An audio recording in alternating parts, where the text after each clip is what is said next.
Bismillahirrahmanirrahim. Assalamualaikum warahmatullahi wabarakatuh. Baiklah, apa kabar semuanya? Baiklah, pada pertemuan kali ini kita akan membahas materi tentang inflasi. Inflasi merupakan suatu proses meningkatnya harga-harga secara umum dan terus-menerus. Kenaikan harga dari satu atau dua barang saja tidak dapat disebut inflasi, kecuali bila kenaikan itu meluas pada barang lainnya. Untuk lebih lanjut, saya akan share sebuah video yang berkaitan pada materi kita pada hari ini. Mohon semuanya memahami materi yang akan saya share pada pertemuan kita kali ini. Assalamualaikum warahmatullahi wabarakatuh.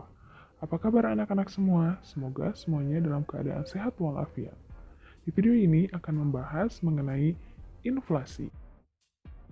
Bahasan pertama dalam video ini adalah pengertian inflasi.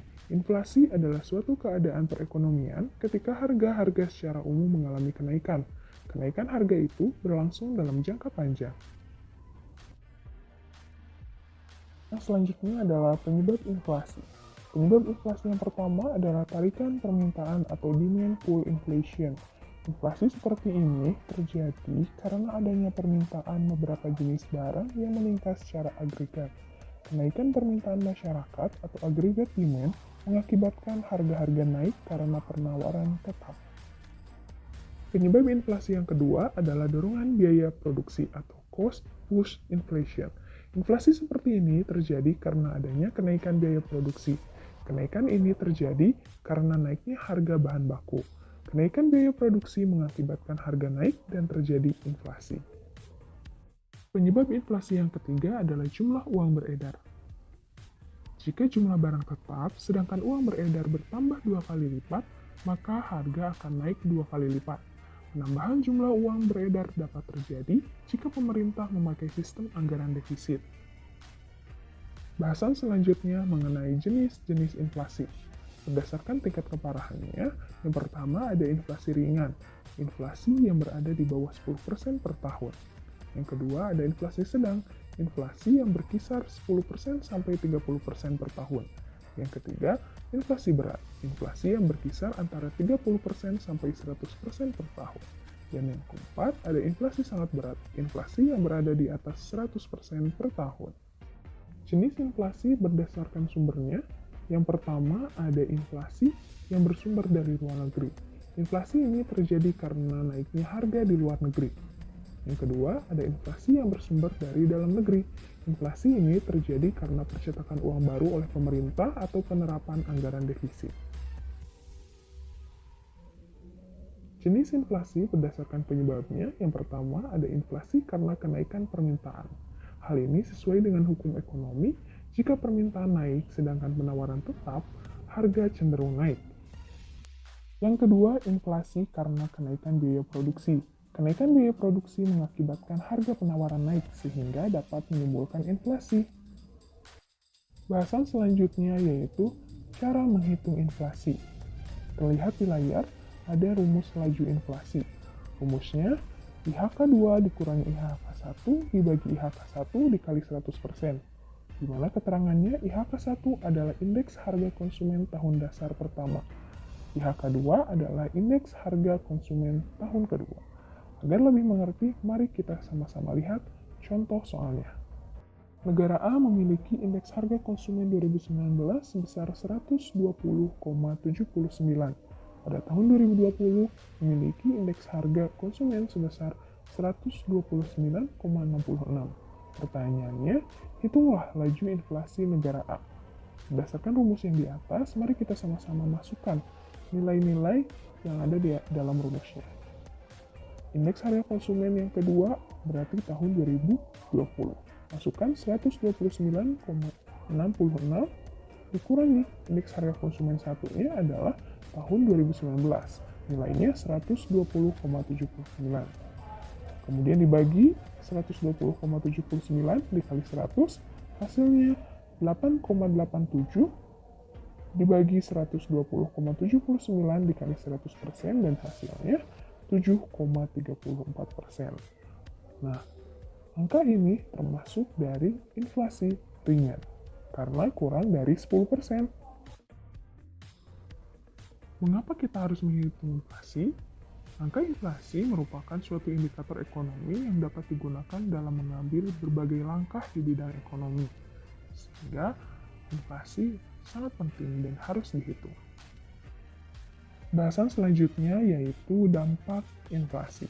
Dampak inflasi yang pertama terhadap pendapatan. Inflasi dapat mengubah pendapatan masyarakat.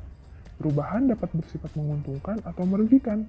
Pada beberapa kondisi, inflasi dapat mendorong perkembangan ekonomi. Inflasi dapat mendorong para pengusaha memperluas produksinya. Dengan demikian, akan tumbuh kesempatan kerja baru sekaligus bertambahnya pendapatan seseorang. Namun, bagi masyarakat yang berpendapatan tetap, inflasi akan menyebabkan mereka rugi, karena penghasilan yang tetap jika ditukarkan dengan barang dan jasa akan semakin sedikit. Dampak yang kedua terhadap minat orang untuk menabung. Pada masa inflasi, pendapatan real para penabung berkurang karena jumlah bunga yang diterima pada kenyataannya berkurang karena laju inflasi tersebut. Misal, bulan Januari tahun 2012, seorang menyetor uangnya ke bank dalam bentuk deposito dalam 1 tahun. Deposito tersebut menghasilkan bunga sebesar misalnya 15% per tahun. Apabila tingkat inflasi sepanjang Januari 2012 sampai Januari 2013 cukup tinggi, katakanlah 11%, pendapatan dari uang yang didepositokan tinggal 4%. Akhirnya, minat orang untuk menabung akan berkurang. Dampak inflasi yang ketiga terhadap kalkulasi harga pokok. Keadaan inflasi menyebabkan perhitungan untuk menetapkan harga pokok dapat terlalu kecil atau bahkan terlalu besar. Oleh karena itu, persentase dari inflasi tidak teratur. Kita tidak dapat memastikan berapa persen inflasi untuk masa tertentu. Akibatnya, penetapan harga pokok dan harga jual sering tidak tepat. Keadaan inflasi ini dapat mengacaukan perekonomian, terutama untuk para produsen. Dampak inflasi yang selanjutnya yaitu terhadap ekspor. Pada keadaan inflasi, daya saing untuk barang ekspor berkurang. Berkurangnya daya saing ini terjadi karena harga barang ekspor semakin mahal. Inflasi dapat menyulitkan para eksportir dan negara. Negara mengalami kerugian karena daya saing barang ekspor yang berkurang, yang mengakibatkan jumlah penjualan berkurang dan devisa yang diperoleh juga akan semakin kecil. Bahasan selanjutnya yaitu cara mengendalikan inflasi. Cara mengendalikan yang pertama bisa melalui kebijakan moneter. Kebijakan moneter diambil dengan maksud untuk mengurangi jumlah uang yang beredar dalam masyarakat. Bank sentral sebagai pemegang otoritas di bidang keuangan dapat mengambil beberapa kebijakan untuk menekan lajunya inflasi. Cara yang kedua melalui kebijakan fiskal. Kebijakan fiskal adalah langkah untuk mempengaruhi penerimaan dan pengeluaran pemerintah. Kebijakan itu dapat mempengaruhi tingkat inflasi. Cara yang terakhir adalah dengan kebijakan lain di luar kebijakan moneter dan kebijakan fiskal. Yang pertama bisa dengan meningkatkan produksi dan menambah jumlah barang di pasar. Untuk menambah produksi, pemerintah dapat mengeluarkan peraturan yang dapat mendorong produsen untuk menambah produksi. Hal itu dapat ditempuh, misalnya dengan memberi premi atau subsidi pada perusahaan yang dapat memenuhi target tertentu.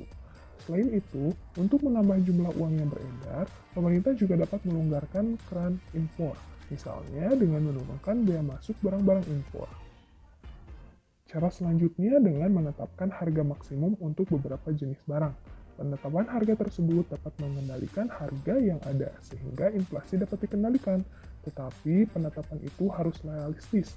Jika penetapan itu tidak realistis, dapat berakibat terjadi pasar gelap atau black market. Sekian materi yang dapat disampaikan pada video kali ini. Semoga apa yang disampaikan dapat bermanfaat untuk semuanya. Terima kasih dan wassalamualaikum warahmatullahi wabarakatuh.